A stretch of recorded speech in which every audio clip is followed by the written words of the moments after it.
Why is Herschel Walker even in this race?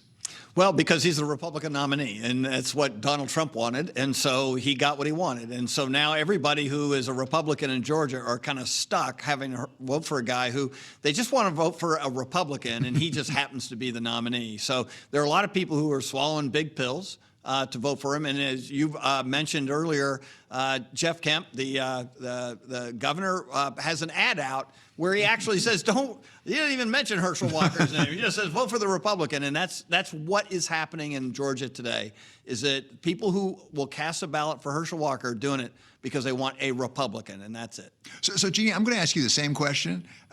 Why, in fact, is this even a race at this point? For given the reasons, some of the reasons that Rick laid out, we've heard a lot about. Herschel Walker should be a very wounded candidate, it seems like, and yet the reports are it may be close.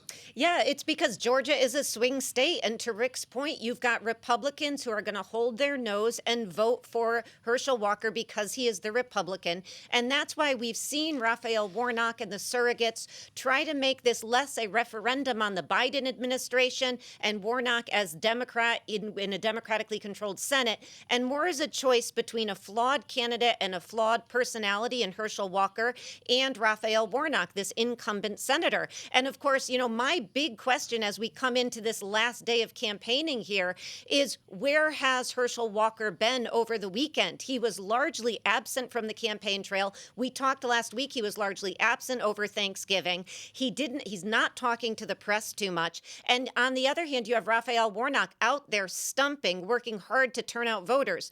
The betting markets have Warnock ahead by about 89%. So if you believe those, Warnock's going to keep this seat. But if you look at the polls, it's awfully tight, to your point, and that's what's got Democrats a bit nervous as we go into tomorrow. Rick, why does it make a difference? 50-50 we've learned the Democrats can control. Or maybe I should ask it a different way. Who is Joe Manchin rooting for? Well, and you've just answered your own question, because Joe Manchin is the reason you need that extra vote, because he held up a lot of legislation that could have been done with 51 votes because he was the swing vote. And Democrats need a caucus that they can at least lose one and still get things done. So even reconciliation and topics like that only happen if they are comfortable with the knowledge that they've got that extra vote.